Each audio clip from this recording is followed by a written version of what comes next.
All right. So, just for the video podcast's sake, again, in order to create a 1024 by 768 pixel artboard, you can start by selecting the web profile, and then once you do that, the 1024 by 768 option will be one of the predetermined profile sizes. So you can go ahead and select that one. And once you do that, depending on, and you notice when we made the switch, when we selected web from the profile menu, in the advanced mode, or color mode, under the advanced section, you'll see automatically RGB was selected. Okay? And that happens, so what I'm going to do is I'm going to switch this over to CMYK for a moment. You don't have to do this on your end. I just want to demonstrate what I've got going on here. I'm just going to draw something. Now I'm going to create a new document. And I switched it over to CMYK. And look at that. It remembers, whenever you open Illustrator back up, it remembers the last color profile you were using. So all of you probably already had RGB because that's what we were working on last couple of sessions in RGB as we were working on that little mobile app. But you notice I created a new document. It still remembered CMYK. Well, if I switch over to web again, profile, that automatically switches me over to RGB here. It didn't just set these parameters, it set everything all the way through. And the reason I'm mentioning this, by the way, it's not just that it's, I know it's obvious here, but you remember the default? The default, if you were to open up Illustrator for the first time after installing it on your computer, that advanced tab would be closed. And so it's obviously, since you can't see what's under that advanced tab, it's kind of easy to forget what parameters are set. Of course, you've got the brief overview here of what the settings are, but nevertheless, just a little reminder there of how that color mode works when creating a new document. Okay, so I'm going to switch back over to 1024-768, and I'll hit OK to create a new document. I'll close this other one that I no longer want to keep here. And let's go ahead and name this document, there we go, by saving it first. And I am going to save it to, and you guys, of course, save it to your labs folder. And I am going to put it in my own version of labs folder here. And I'm just going to name this, what is this one? This is grid dash first name last. Okay. The first one's the grid. Yeah, okay. And then, of course, we want to save it with all the default settings here is fine.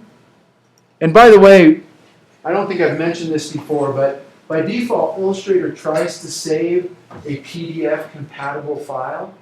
That makes your file a lot bigger, depending on the type of artwork that's in there, but it can. So keep that in mind. If you know you don't need to open up your Illustrator in Acrobat, which I never have actually needed to open my Illustrator file in Acrobat, don't really need to have that set. Okay. But can you still make a PDF out of it? Oh yeah. Oh yeah, that doesn't okay. change that part of it at all. This is just allows Acrobat to open the Illustrator file in some weird ways, but it doesn't always translate. You really never need to do that. Okay, so we've hit the OK button to save this document. So now it's whenever we hit Command S, of course, it'll go right into our mode. Now, one of the things about that 1024 pixel wide concept, right, is you typically don't want to design your web page all the way to the edge of that. And the reason is, even on a older iPad device, right, that is, I think it's 1024 pixels wide. The original iPads all the way through iPad 2 were 1024 pixels wide. Well, what happens in browsers when you're scrolling? right? You get the scroll bar on the side. Well, that takes up space. So now you no longer have 1,024 pixels to work with. You've got the scroll bar taking up some of the space. So designing important information, your text and everything, right to the edge is not advisable. You really want to set some sort of margins on the outside so that your page fits comfortably within there to allow for browser window, scroll bar, other things that might get in the way of your design. So what we're going to do is we're going to create a working grid that is 960 pixels wide.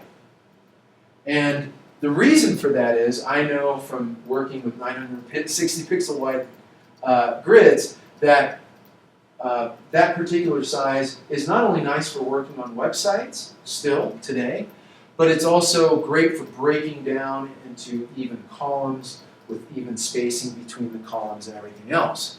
So what's the quickest way to create a grid that is, or a rectangle, I should say, that's 960 pixels wide?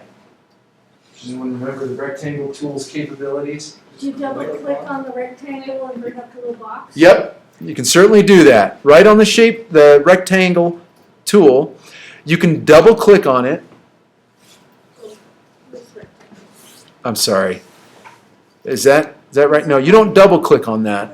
You single click on the artboard is what you do. Oh, I'm okay. thinking of the transform tools. I'm getting all my tools mixed up. So you first of all, of course, you have to select your rectangle tool. And then I'm going to, because I know that Illustrator draws from the top left corner towards the bottom right. You guys remember that from working with the shape tool. So I'm going to click somewhere up here so that I'm close to the top of my page. But it doesn't need to be spot on because I can always align it afterwards. So I'll go ahead and click up here and then type in 960. And then how high should I make this? Any ideas? 20. What? Anyone else? 10. Yeah, that's an even number. Let's make it the same height as our artboard. You remember what that was? 768. So let's make it 768 pixels high. And then there we are. And I can see that it's definitely not centered. It's definitely not centered on the page. But we can center that really quick, right? If I look up here to my What size did you make it? 960 by 768. If I look up here to my alignment panel in the control panel, I see that my aligned artboard option is already selected. So all I really need to do is hit the horizontal align center button, right, to get it to center on the page left and right. And then I'm going to hit vertical align top, just so I'm 100% sure that it's perfectly aligned with my artboard. Okay. So now that we have that, I probably should have done this first, but I like having some objects on my page before I really jump too quickly into organizing my layers. I'm going to open my layers panel, double click on the name of layer 1 is what you should have, and just type in grid. Okay. All right, so now we know what we're building here. Now, when it comes to grids, there's obviously going to be columns, right? You guys remember the examples that I showed on screen? The one thing they all had in common were these vertical columns, right? And that starts to break the page down into different, or into structures that you can lay your elements onto. What any ideas on how many columns you might want in a grid? I mean, this is really a guess, right? Because I haven't told you guys unless you know. 10? 10, that's a good number. I mean, you could do 10, 15, 16, Depends on how 20, big anyone? you 20? want it. Anyone? 20, 20? 30. 20, 21? So the truth is, you could have any number of columns, right, in your grid. I mean, it could be whatever you want it to be. And there are two, but however, in the world of web design, there are two numbers that are quite frequently used. actually 1 now. But 16 columns is very common, okay? It allows you to get really small grids so that you can create and align very small elements on the page. And that's certainly a good one. The one thing that I don't like about 16 columns, because I've tried to use 16 columns in the past, is you can't divide the page into thirds, right? And so what's the number that you think works for thirds, halves? 18, 12. 12 or 18. Exactly, 12. So we're going to build a 12 column grid here. So there's a lot of stuff that, a lot of math you can sit here and do to figure out, well, if I want 12 columns, how wide should the columns be so that I have, some decent spacing between the columns, because you want to have spacing between the columns. Well, I'm going to cheat a little bit, and I'm going to tell you guys what the answer is. Our columns, we want our columns to be 60 pixels wide, okay? And between our columns, there's going to be 10 pixels on the left and 10 pixels on the right of spacing between the next column. Okay, so the columns in the middle will obviously have 20 pixels between them. Okay. I've already done the math for you, but there is a tool out on the web that allows you to, let's see, I'll open up Safari real quick. There is a tool out on the web that I've used, quite a bit, especially in the past, to calculate grid spacing and all of that stuff. If you go to 960 I think it's .gs,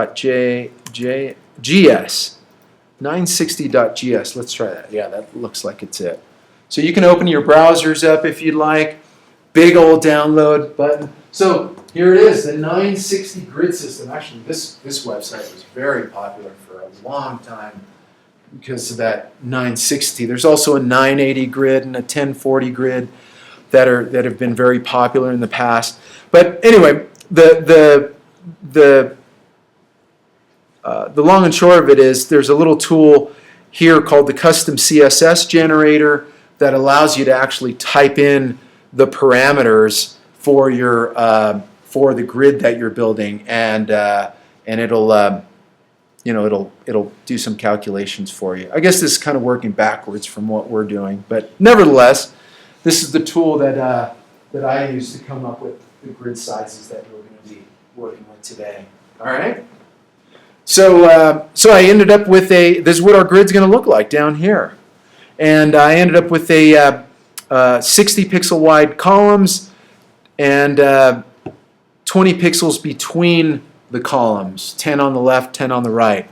So in order to start that, I'm going to switch over to the rectangle tool again and create my first column. Okay? And this one, because I said my columns were going to be 60 wide, I'm going to start off with 60. And again, 768 pixels high, because I want the columns to go all the way down the page. I'll go ahead and hit that. And it doesn't look very aligned, does it?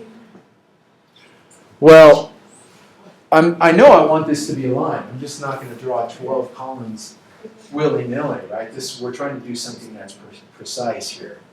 So the first thing I want to do is position it correctly. And I know that this column needs to have a 10 pixel distance from the outside of our grid background. Okay, needs to be 10 pixels from there.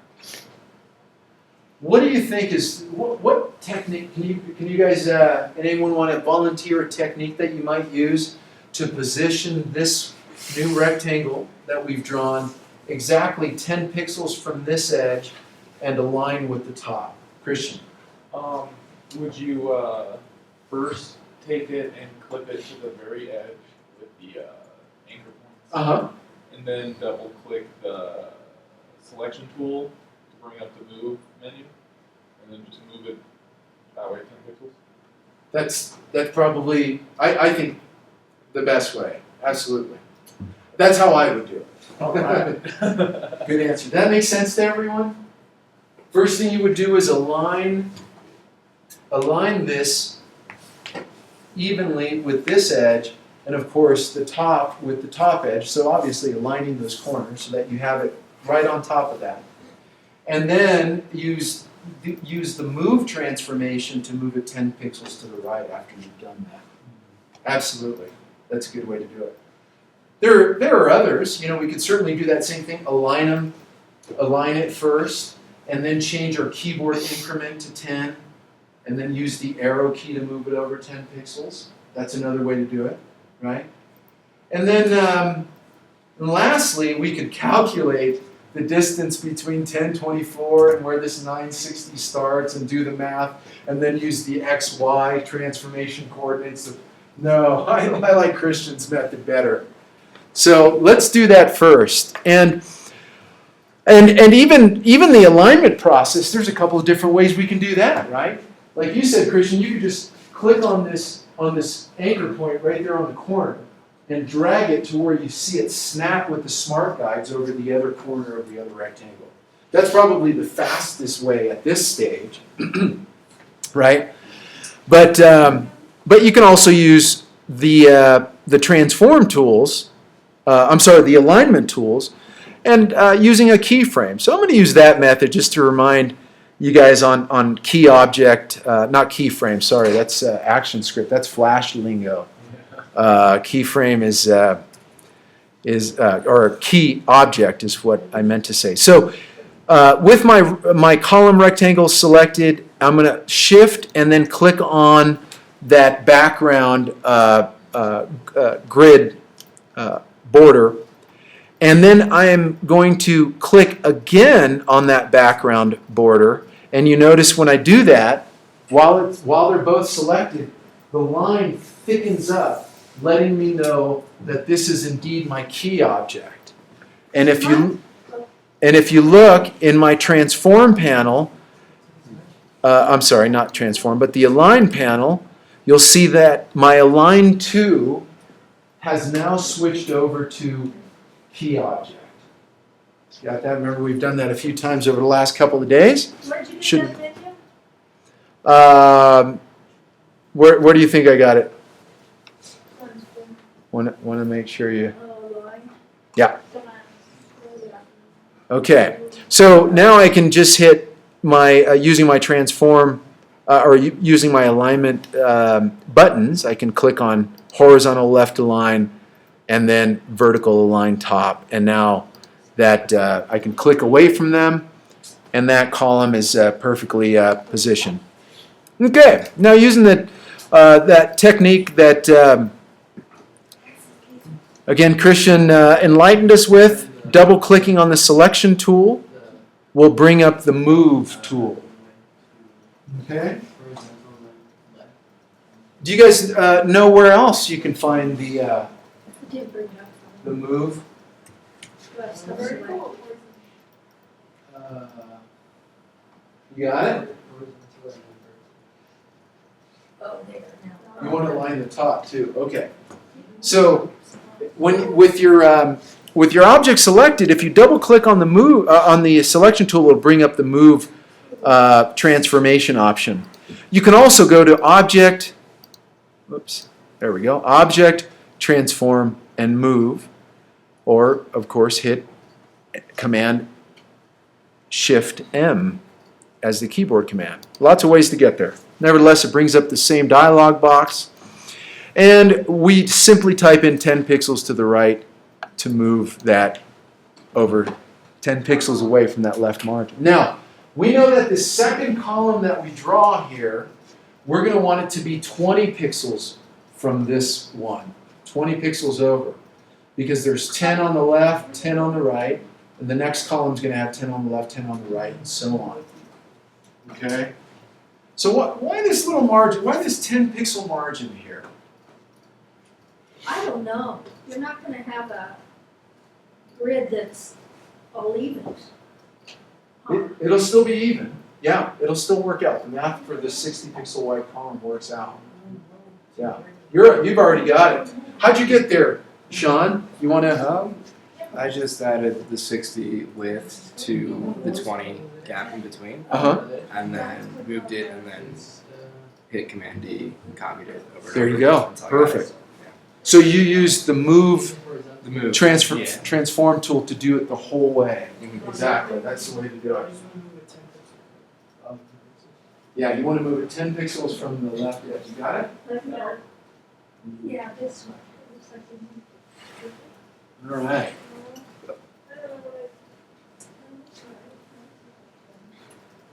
Oh, no, it's not. Go back. Just align it again, Cynthia. Align them again. And then just move it 10 pixels. It's gotta be 80 pixels. Oh, Yeah, because we have to add the 60. Yeah. The width you already had.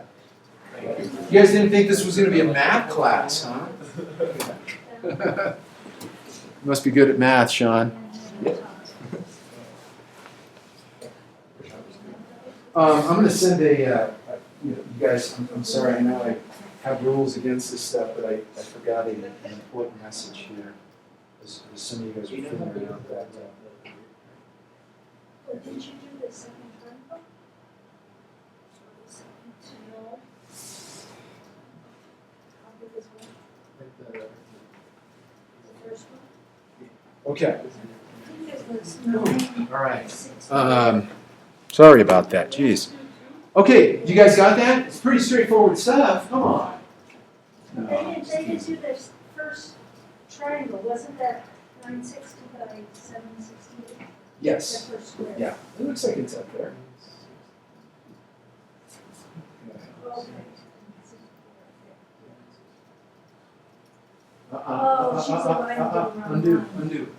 Undo. There you go, now you got key object. Nice. And then click on that one. There you go, now it's a key object. Why do you have to click on it twice? That's how you indicate that it's a key object. And the key object means that's what we want to That's the one, that's the key. You got, yours looks a little offset though. Your background grid doesn't look centered. You see how there's a big gap over there and a small gap on the right? You didn't move. Oh, you Okay. moved your other. We moved row everything. triangle. Remember to deselect between all of your moves, guys. You're going to start moving all of your stuff, and you don't want to do that. I actually make it a habit. You know what? I mentioned a lot of keyboard commands that I use on a regular basis. One of the ones I probably haven't mentioned it because I do it so subconsciously. Colton, you know how you said you do Command S all the time? Yeah. Just subconsciously? I do Command Shift A all the time. I just hit that and that deselects everything. You know, so I do that constantly. So I just make sure that, because sometimes you're zoomed in and you think nothing's selected, you start hitting the arrow keys around and all of a sudden some big thing on another part of your design is moving around and oh That's man, Command Shift A. A. to Because deselect. Command A is select all, so Command Shift A is deselect. Okay. Anyway, so Sean had figured out the math, but basically we want the column is 60 pixels wide, right? And we want a 20 pixel distance between it and the next column, right? So what is that total distance that this column needs to move? 80. Yep. So now that we've positioned the first one correctly, we need to move it 80 pixels to the right. So again, with the column selected and only the column selected, we can use the move transformation. And so I'll double click on the move tool, on the selection tool again, excuse me. Oh, I was gonna say, where's the- And I'll type in 80. Sorry, that's 60 plus 20 is 80. I can click on the preview button here and it'll show me that it's moving, approximately what I want it to move. But you can't just hit on the OK button, right? Yeah. Because if you hit on OK, it's just going to move the single object. So you want to hit the copy button. And by hitting copy, you now have created a duplicate. Do not deselect it, by the way. Do not deselect it. We moved it 80 pixels to the right, or we copied it 80 pixels to the right, excuse me. So click on that column again. You guys got that back there? Okay.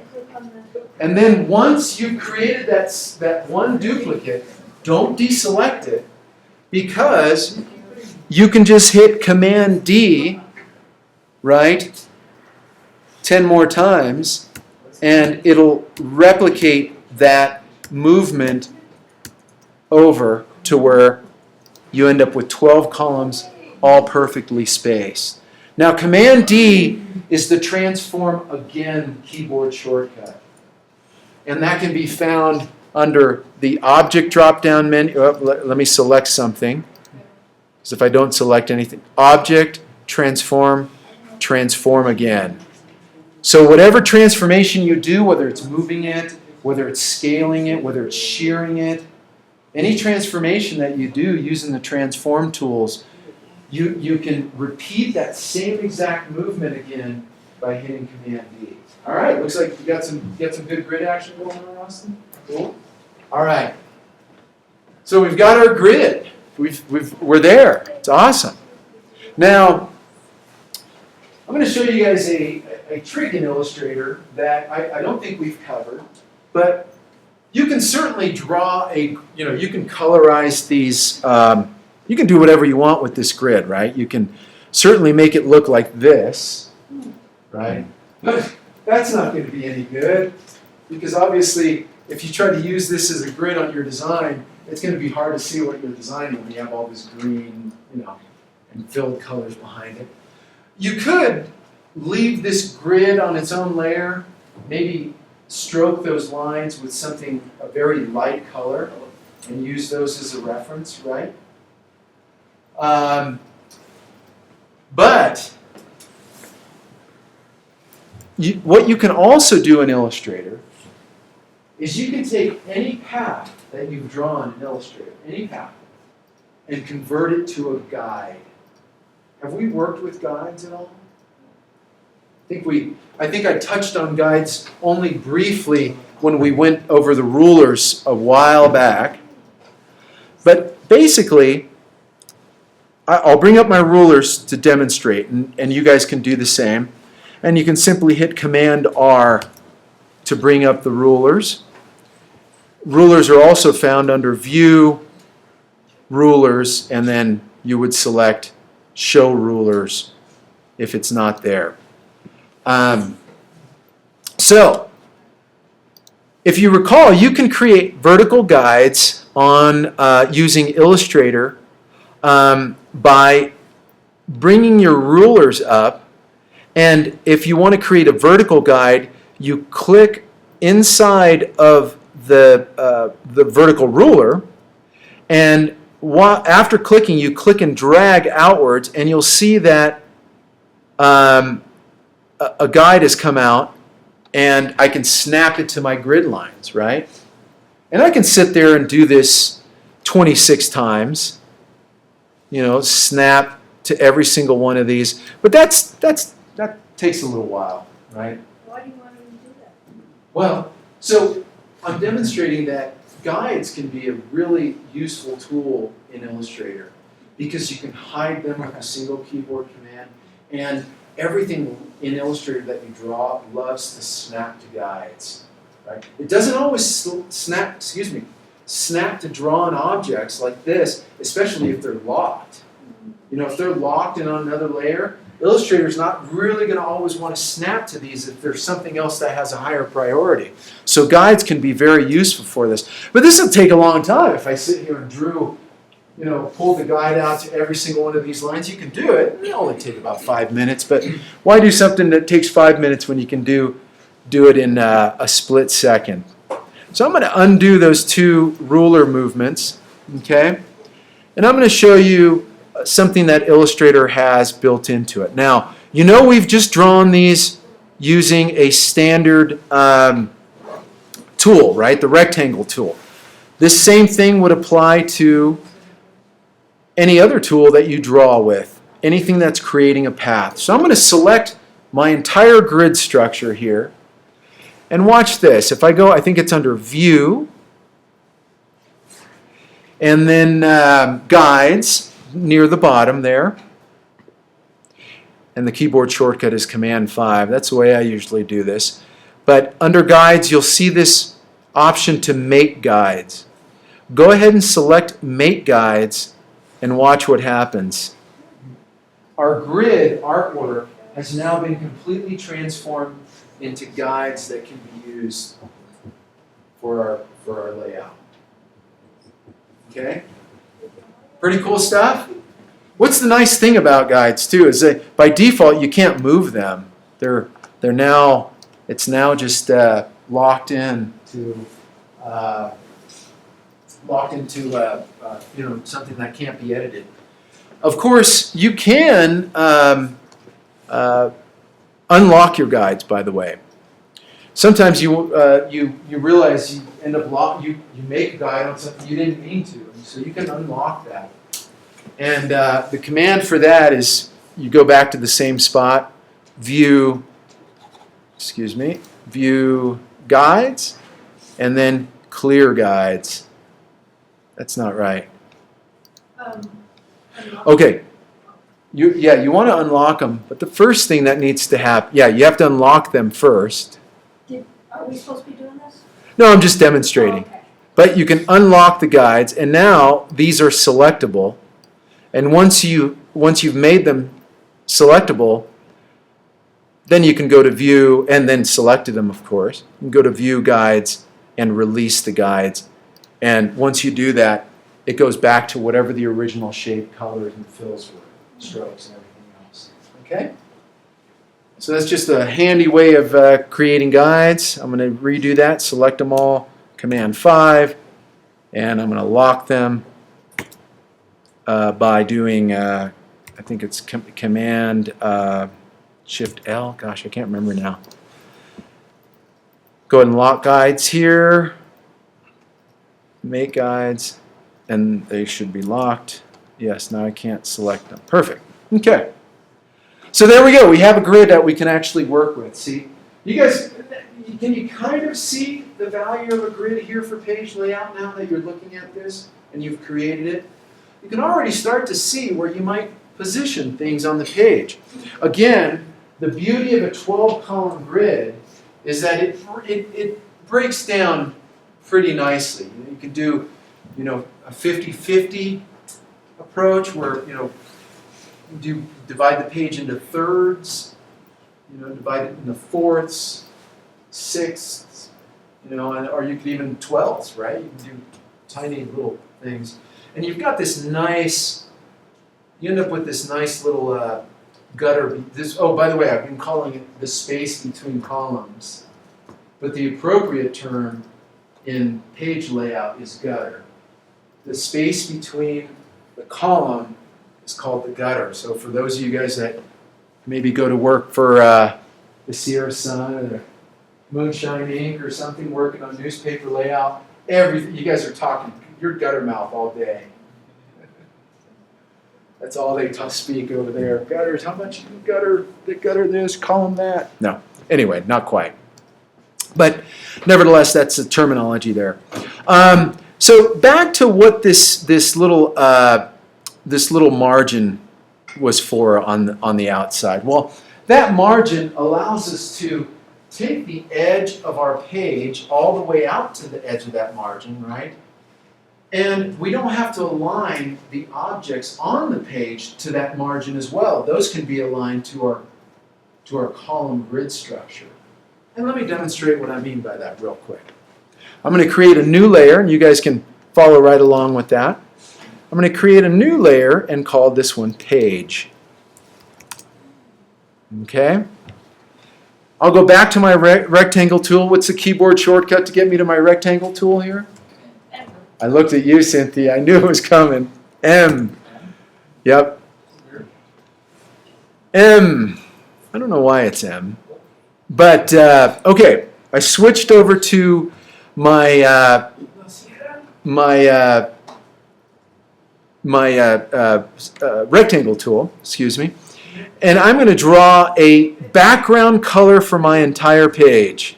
I'm getting ahead of myself. I'm jumping into this before going into wireframing, but I want to demonstrate why we have this margin on the left and right side of our our column grid structure. So what I'm going to do is I'm going to draw a rectangle all the way across my page. So I'm going to start at the top left-hand corner and go down to the bottom here until it snaps.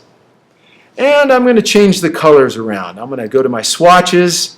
I'm going to pick a nice bright purple here to fill it. I'm ensuring that I'm on the fill option here. I'm going to fill it with purple. And I'm going to change the stroke to none. Okay. So now I have that built. All right. I realized that was the background of my layer. I think I named it page, but actually that's, I'm going to change the name of page to background because that's what this is. The page is coming next.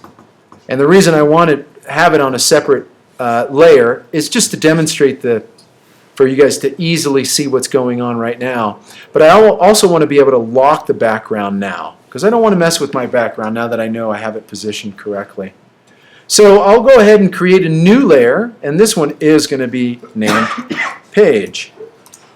Okay. I'll go back to my rectangle tool, and this time I'm going to draw a rectangle from the outside edge of my grid on the left all the way over to the right, following that same technique of drawing from the top left-hand corner and dragging to the bottom right. Of course, it should be 960 by 768. Now, it doesn't look like anything's happened, but of course that's because I have a purple rectangle on top of a purple rectangle, and so it's not. It doesn't look like much has happened. But what I'm going to do is I'm going to change this page layout to white. I'm sorry, I was on the stroke there. Change it to white. So now you see I actually have something that's starting to look like some design is going on.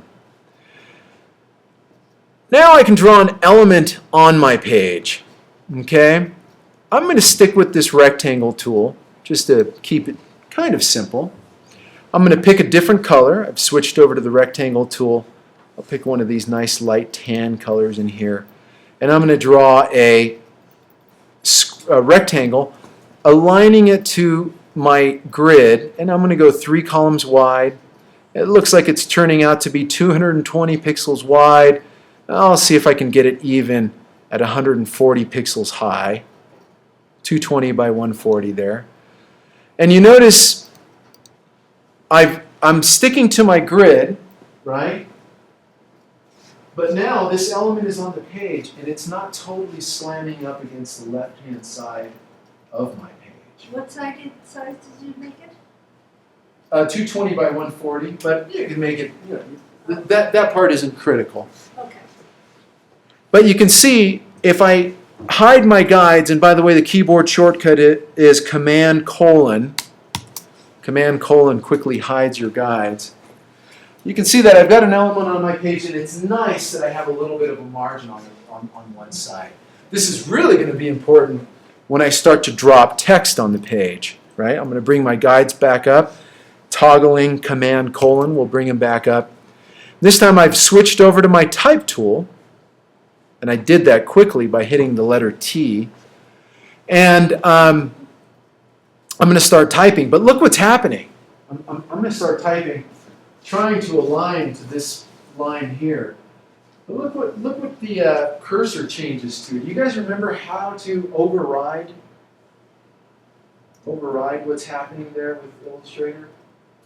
So maybe we haven't demonstrated this, but I'm trying to use the type tool, but because I'm close to the edge of an object that is unlocked, which is this page, because I'm really close to it, Illustrator is assuming that I want to start typing inside of that object. And so what it's going to do, it's going to convert that white page to it's going to convert it to a text box. If I click and start typing, look at that. My white goes away because it converted my white page to a text box. And you guys remember from working with area type that whenever you turn something into area type, it completely gets rid of the fill and the stroke because it assumes you're going to be typing in here, and you don't want that stuff in there. So I want to undo that because that's not what I really wanted there. But I do want to, I want to click on that line. Well, all you need to do is hold the shift. Oh, I thought it was the shift key down. Oh boy. Oh, there we go. Control key. Sorry. If I hold the control key down, now I can type wherever I want, and it won't convert that shape to to area type. That one in the background. It's Yes. making me right click when I do that. Let's try. Let's see here. Oh, it is. Boy, you guys, I'm sorry about that. I'm mixing my Photoshop up with my Illustrator here. How do we do this? Let's see. No, that's just going to do vertical. I guess, boy, there's no way in Illustrator, I suppose, huh? So is it control or not? You know, doesn't look like it is. Huh. Let's try that. Option is type on a path, and it's going to start typing. Well, that's a bummer. Mine's typing, I don't know what I did. Yeah. Oh well. I was hoping that would work. Photoshop does. I mean, that's and I'm confusing the two apps. I apologize. So it's unfortunate that you can't override in Illustrator. It appears you can't override the area type option. Gosh, this is killing me. I've got to find out now. Well, I clicked and it's letting me type.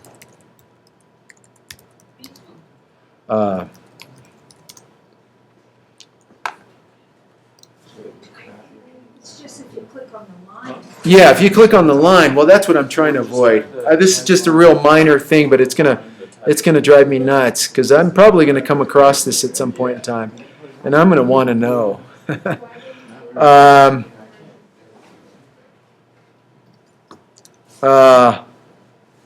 No, I guess there's no keyboard shortcut. Oh well. So Photoshop, if you guys become Photoshop users, keep in mind that holding the Shift key down will override the area type option. Bummer here. Oh well. So what you probably ended up doing, Robin, and for those of you that were successful, is you just moved slightly away from that line, the vertical guide that we've created, to where you get the standard type indicator on the cursor. And now I can click and type in my title. And of course, that's way too small. So I would like to make this much bigger. And I can click on that by opening my character panel. Some of you might have your character panel expanded in your control panel already. But I can click on character, and I'll change this to 72 pixels. Now I've got a nice title that I can keep aligned to my grid. And look at that. It's nice that it's not crashing up against the left edge of my page. That's what that margin is there for. Now, keep this in mind, you guys, for your own projects. I've talked to you guys about being generous with your spacing, right? You guys have heard me say that a couple of times when it comes to some design techniques that can help your layouts. That's pretty tight space, 10 pixels, isn't it? That looks like it's really, it just looks tight, a little cramped in there. So feel free in your own designs, if you want to use a grid for the structural part of it, feel free to increase, after you do this, you can increase that margin, right? That margin is, at this stage it's arbitrary. We're not actually building a web page, so whether it's 1,000 pixels is not so critical. But you can increase this margin here a little bit. This is really the area that I'm going to be looking at in your design. what's inside of your page. You could even make that white page go all the way to the edges. But So you're gonna want us to make a grid for our? you don't have to, no. No, you don't have to make a grid. I'm showing you this because I think it'll help you understand page layout better. You know, working in a grid helps the structure. If you work in a grid, your design is just gonna look, it's gonna look more refined, more polished. Because there's gonna be some inherent structure. There's gonna be, something down here on the page is gonna feel like it's in the right position because it's aligned to something up here on the page. And that grid's gonna ensure those things start to happen. It's really, grids are really important in page layout. Not so critical in illustration work, not as critical. I mean, those still use other design principles, harmony and contrast and some of the other things in illustration. But for page layout, which is what this assignment is, a grid can definitely help you. Okay? Any questions on what we've done so far? No? Okay. So the wireframing process, that's kind of what I want to jump into next. We've already started doing a little bit of it. But what I recommend you guys do is don't get hung up on colors at this stage when you're wireframing. Use it as a way to get your ideas down on paper. It's like sketching is what it is, right? The first thing, I'm not requiring sketches for this project, but that's because I'm requiring wireframes. I want to see your process and the thinking that went into your page layout. Okay? So what I'm going to do is get rid of some of this stuff that I've drawn so I can start with a wireframe version of my creative. And so unlock this background, get rid of that purple thing. I'm even going to get rid of this square. I'm going to bring my guides back up too by hitting Command:, so I can kind of see what I'm working with structurally. How do you get back, how you just I deleted stuff. did the color, the purple color to white? No, I deleted everything. You deleted Yeah, it? sure. Yeah. I deleted it. I mean, I can quickly recreate it. A couple of clicks, but yeah, I deleted it because what I was demonstrating with that stuff was the purpose of the margin. That's really what that was all about. It's just the purpose of the margin. That's why I was throwing colors in there. But now I want to show you guys some wireframe stuff. Okay. Before we do, I really need some water. I am just parched. I drank a lot of water today. I don't know what's going on. So why don't we do a 10-minute break? If we could be back at 7:40. Does that sound good? All right. Let me resume where we started. Jumping back into my document, I still left my title there because I'm going to be working with some text. But now, so wireframing, everyone has their grid set up, right? When it comes to wireframing, you typically want to start maybe by hand sketching some ideas out first, right? And the best way to work in wireframe mode is to just have black strokes with white fill objects. That way your wireframes look as raw as possible. If you start incorporating colors or other elements into your wireframes, what's going to happen is that process is going to start dictating your design. If you start to incorporate greens and reds or whatever, what have you, into your wireframe and start trying to use colors, it can actually start to influence what you end up with for the design project. So that's why it's important for wireframing to keep it black and white so that you can use it as truly as a rapid prototyping tool. Okay? So the technique for this is pretty obvious, right? I've requested as part of the project that you guys incorporate and build this website around the logo that you designed, right? So obviously, depending on what the logo you did is, that's somehow going to work its way into this project. But I don't need to bring my actual logo into this wireframe.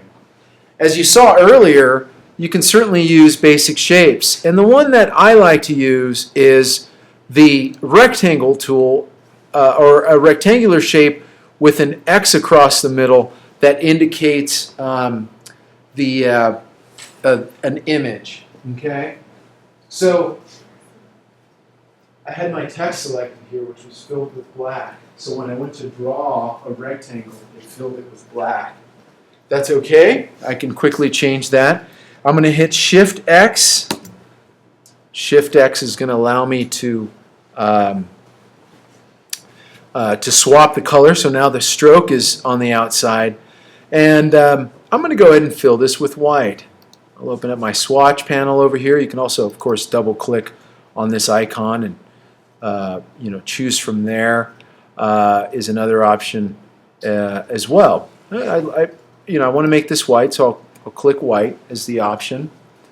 And now I have this solid shape. Then I'll take the pen tool.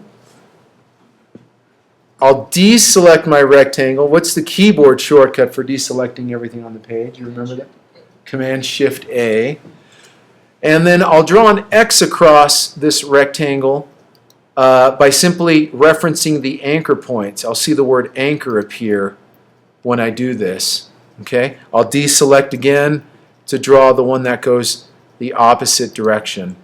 All right, so now I've got what I can consider a image placeholder is the more appropriate term for that. Image placeholder. Okay? What I'm going to do once I have this object, because it's a nice object to have handy, you'll want to use it all over your design. You'll want to group it, right? You want to group it so that it's whenever you move it around and change its shape, it's going to move it as one unit. So select everything, all three objects that we use to create this image placeholder, and I'm just going to drag my marquee across them to ensure they're all selected. And what's the keyboard command for group? Command G. Command G. That's right. Command G, that puppy. All right, now we have our object group. I can click away from it, and I can click on any line segment and try to move it, and sure enough, it's all grouped. It's moving as one solid object. So the thing that's great about this is if you have your bounding box up, I've just turned it on by hitting Command-Shift-B to bring the bounding box. Now I can use this same object, duplicate it, and scale it to different sizes. And look at that. It's indicating a much wider rectangle there. So that's my image placeholder. Every time I'm grouping, my title is disappearing. I don't know. Let's see. Make sure you Clear everything, Shift, Command-Shift-A. Make sure your bounding box is up so that you can ensure that you're only selecting your rectangle and those lines going across it. Okay, so now we have that object, right? It's nice and handy. So I'm going to bring the grid back up by hitting Command:, which shows our guides, is what that does. And I'm going to make this a little smaller, and I'm going to fit this into the upper left-hand corner. And 2 columns wide. Want it to snap to those things. Doesn't matter how high, because I know that this is going to be my logo. Okay? So that I have a placeholder. I'm going to put my logo up in the upper left-hand corner of my design. It could be in the center. Some of you guys might have some really wide and elaborate illustrations for your logo, and you might want to showcase it in the upper center of the page. Yes, Christian? For the project, can we remake our logo? I don't know how much I like the one I made. I don't like the one I made either. You know, you guys, I definitely want you to feel welcome to get creative on this project. I assigned that you use your logo so that you would have a starting place and not be tempted to go out and grab the Nike swoosh and try to redesign the Nike website. I want it to be your own. But yeah, feel free if you want to redo your logo or enhance it, modify it. You certainly can. Take this as another portfolio piece, right? You're building on your existing work. So yeah, certainly feel free to refine it. So I'm going to move my logo back to the left-hand side. Okay. Now, I'm going to have my company name to the right. So I'm going to change this title text. I just moved it using the selection tool to company name. Now that's a little big. It's taking up quite a bit of space, right? So I'm going to change the font size. I'm going to bring it down a little bit. Typically somewhere around 48, 36 to 48 tends to be a nice font size. So I'll go ahead and choose 36, as my font size. And I've just placed it kind of into the middle there. Now, you guys, by the way, I'm doing this freehand, right? I'm just sketching here. I'm just putting quick elements on the page to help me think of an idea. This is kind of my sketching process at this stage. So you guys can certainly follow along with this exact structure that I'm doing, but a logo can certainly be positioned on the far right-hand side of a page. It can be positioned in the center. In some cases, I've seen the logo get positioned so that it anchors at the bottom of the page as a footer. Not as ideal. You try to sell that one to your marketing person, they won't like it. Did you change the size of your company name? I did. Okay, that makes sense. Because mine's huge.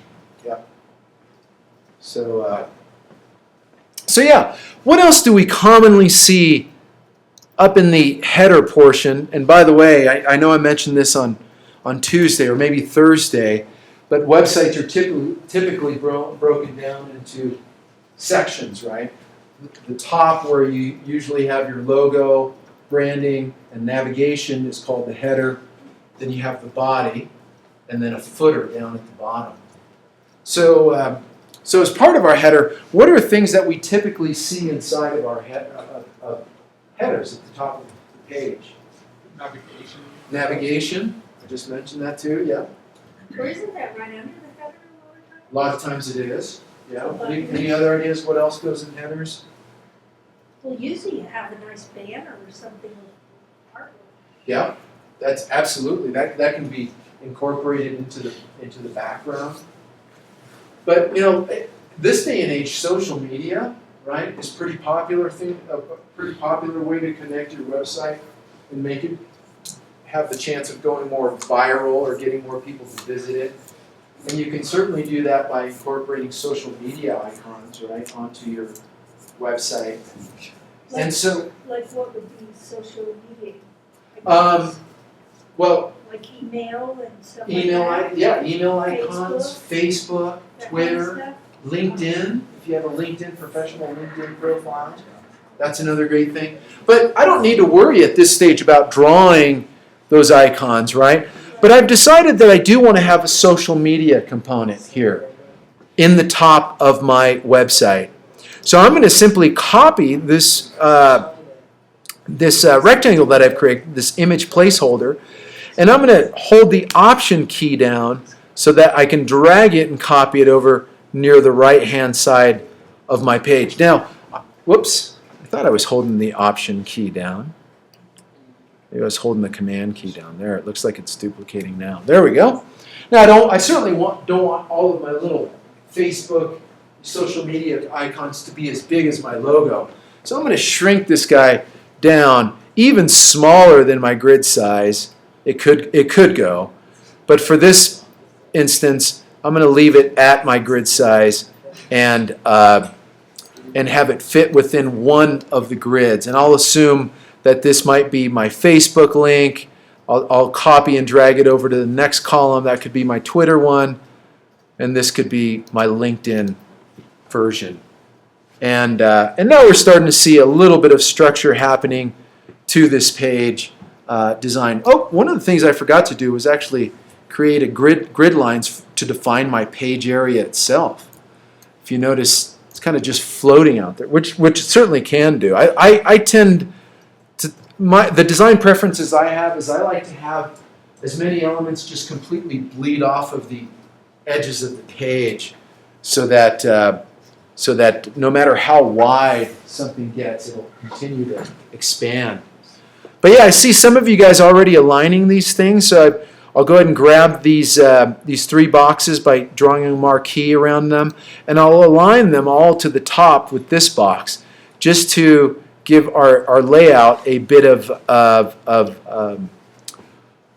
structure. Now, I don't want to hit the Align to Top button right away because I noticed that Align to Artboard is selected here. So I'll go ahead and click on Align to Selection, and now whatever is at the topmost edge of everything I've selected is where everything is going to get aligned to. And so if I hit vertical align, everything kind of snaps right up to the top of that original box. Yes, Robin. I can't Question? get the marquee around it. It's moving my box. Okay. Oh, yeah, it is. Yeah, probably. It's just make sure you don't have anything in the background. I don't have anything in the background right What do now. you mean in the background? I got the grid in the background. Your grid is made up of guides? Yeah. So is that what's moving? No. When I try to. Oh, it was moving the whole box. This whole box. Yeah, I don't know what you have back there. I mean, why is it that? You have something back there. I don't know what it is. You shouldn't. I thought we deleted everything. Well, I did everything you did. No, because I can draw a marquee around mine, and it's not, nope, it's not selecting anything in the background. So you have a box back there. Explore your document, Robin, and figure out what you have back there that's causing that. Nope, I want you to figure it out, because that's something that is just, it's just an object. It's not a ghost, and it's not a any tricks. Try deleting it. You can always undo too. Okay. So let's go ahead and if so that you don't lose too much, go ahead and just watch the demonstration here, and we can continue. Okay. No. So yes, Robin. Please, we need to move on. I want to get through some of the wireframe and then give you guys the opportunity to work on your project with and answer any questions with the time we have left. Okay, so let's go ahead and click on any one of these social media icon placeholders that we created, and we can go ahead and make. I'm going to make a couple more copies because I realize this one might be a mail button. You know, can have a few things, and I'll move these all the way over to the right, the farthest right-hand column that I have in my document.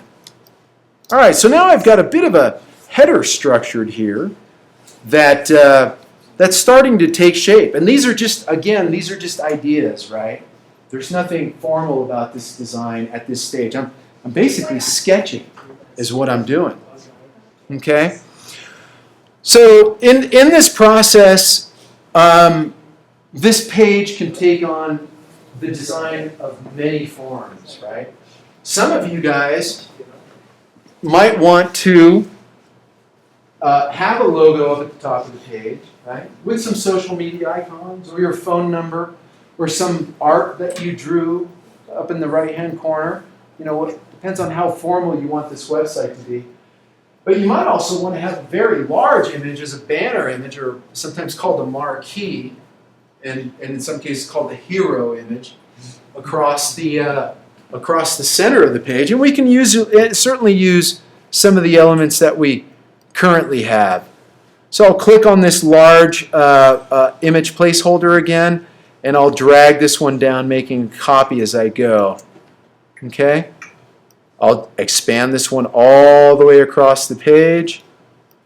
And now we're starting to get a little bit of a page structure thing going on here, right? Got a hero image, and we're starting to see, you know, something going on. I'll probably want some, you know, you guys will definitely want to incorporate typography into your designs. So you might want to use text to describe some of the elements on your page or some of the images that you use in your design.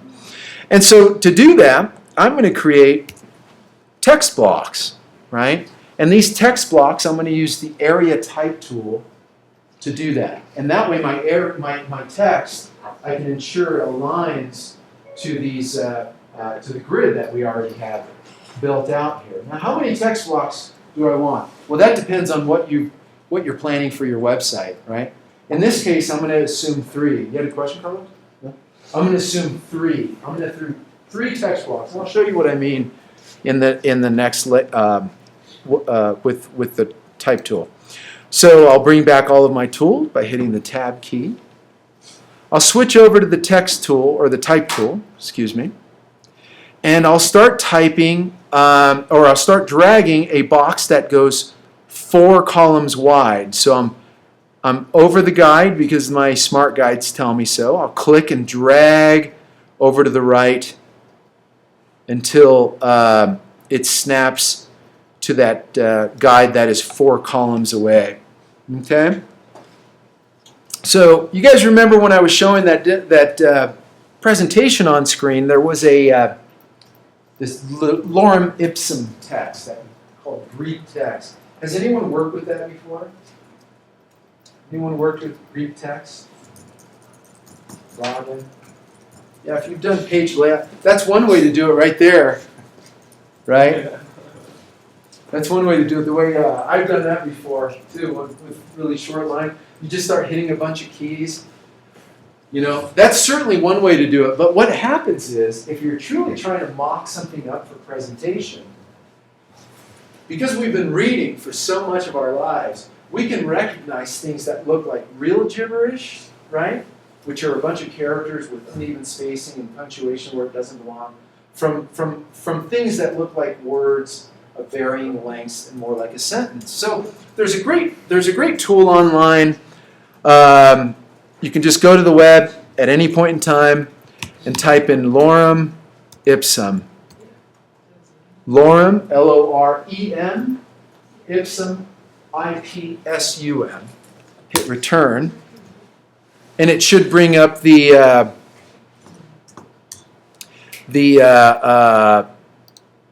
lorem ipsum generator here, which is abbreviated down to lipsum, right? And if you look here, you can actually generate it on the fly using this tool. Whoops. Flash is trying to update here. Let me close that out. You can generate a varying amount of text. You can also just select some of this stuff if you like, of course. But you can choose the number of paragraphs or words that you'd like. And then, of course, whether you want it to start with the words lorem ipsum or not. So in this case, I just want a single paragraph. So I'll change this number to 1, leave it as paragraph, and then click on Generate Lorem Ipsum. And it creates a random paragraph of text that I can now select out of the web and copy from the web. You can drag your marquee across it and then copy by hitting Command-C. Go back over to the Illustrator document and paste it right inside of your area text type. And see, now we've got lorem ipsum Greek text in our box. Now it's pretty big because it's still set to 36 points from what my title was. A common point size for body copy is 12. For web, 12 to 14 points. How did you click in there to paste it? How did you paste it in? I did. I had already drawn this, right? You had already drawn it. So I just went back. My cursor was still flashing inside of there, and I just pasted it. Oh, it was? Yeah. Now, if you deselect it, you can always click on it again with your text tool, or your type tool, excuse me. It'll paste right in. All right. Okay, let's see. So we'll go ahead and select all of this text here, and I want to change it, right? So there's 2 ways to select all of it. You guys remember this little red plus sign down here? What does that mean? More text. There's more text inside of that area type. Obviously, you saw the paragraph that I pasted from the web was really long. And because this text is so big, it's not fitting in here. So that red X or plus tells me that there's more text. And there's a couple of different ways to change all of the text inside of that area type. Okay. Number 1, I'll show you the technique, which is what I have up now. But you can use the type tool You can click inside, anywhere inside of that box, and then select all, right? You can hit Command A, or you can go to Select from the drop-down from the menu bar, and then click on All. And what that does is it selected all of the text in this area, in this text box, all of it. Even the stuff you don't see is hidden. So I can change the point size that way. The other way to do it is to simply select the entire box with the selection tool. Not the direct selection tool, that does something different. But if I select this box with the selection tool, that also selects everything about that box. Not just the outer frame of that box, but the text inside of it. And you can see this plus, also the text that's extended beyond the edge of the frame. So now I can change this to 12 points and see how it fits. And it fits pretty nicely. All right. So see, now we've got our first block of text here that's being used in our design. And I can duplicate this a few more times. I brought my grid back up. I'm going to click on the upper left-hand corner anchor point, hold the Option and Shift keys down, just drag over to the right to move it to the next set of 4 columns. And because this is exactly 4 columns wide, and I moved it the distance required to get there, I can do a Command D to duplicate that move again, and it'll be on. I'll have 3 text blocks on that last column. So now you're looking at this and you're starting to see some structure here. It's just a bunch of random gibberish, but you see how this could actually serve. Obviously, we've been taking a little bit of time to draw these, but you see how these can serve as a quick way for you to prototype your designs. Meaning you don't have to jump right into the final design project, right? You want to work through the wireframing process first, so that you can quickly explore the ideas. Do you want a big image? Are you going to have a big illustration going across the middle? No? You know, what is it going to be all text? Or are you going to have a big typographic design? You know, it's going to be text that has colors and drop shadows and outlines, and it's all, you know. I think I showed a couple of examples of typographic designs as well. So you wouldn't make your design on top of this, you'd make it on another level? That's right. And just use this as a... Just use this as a visual guide. That's what it is. Exactly. Yeah.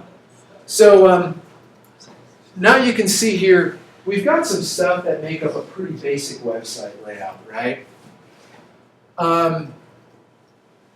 But you notice we don't have a lot of room for more stuff, like our footer, right? If we wanted to do a footer, and a footer often contains copyright information, ways to contact you, where your office is located, that type of thing. A lot of times that stuff appears in the footer. And that's why I recommend maybe making your actual design, your working document taller than 700 or higher than 768 pixels. I just don't think that in the long run, 768 pixels is, might not give you enough room to truly get as creative as you'd like. As a matter of fact, you know what? Today I finished a design on a project that was 4,000 pixels high.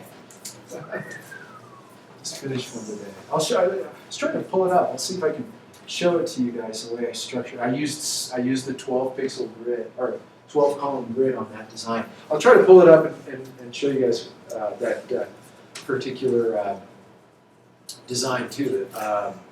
And you know what I'll do is I did it in Photoshop. I could have done it. You'll see it completely in Illustrator. I did it in Photoshop because the developer doesn't know Illustrator at all. But I'll show it to you guys. It could have been completely done in Illustrator and have and I'll show you. But I'll show you it in Photoshop and how the grid structure works. Okay. So nevertheless, this is the fundamentals of doing wireframing and using it as a tool for prototyping. Any questions on that? Yeah, good. You got some good structure going on there, Sean. Nice. Yep, everyone's looking good. You got a centered layout, Christian. Yeah. A little something different. Did you end up? Are these blocks still aligned to the grid there? They Yeah. they should be. Yeah. Yep. Yeah, that's good stuff. I mean, that's what it's for, right? You can now keep in mind, and there's a great quote. I forget what website it's on. Is it the grid? Yeah, here it is. The grid system is an aid, not a guarantee, right? That you're going to end up with great design. That's not at all what the purpose of the grid. It's not a guarantee that you're going to end up with great design. That's why the wireframing is just going to help you be rapid prototyping. But it does give you some guides for structure that will help improve the coherence of your design. Okay? So any questions on all of that grid, wireframe stuff? Has this been helpful in terms? Is this kind of new to any? Is this new to you guys? I don't know how much you guys have explored with web and stuff in the past, but this is some pretty fundamental stuff when it comes to web design. You know, working within a grid is important. It's really important. You know, I mentioned foundation. It's really important for any of the responsive frameworks. Grids are essential, and also, of course, the wireframing is an important part of your process for design too. All right. So with that, I'll go ahead and pause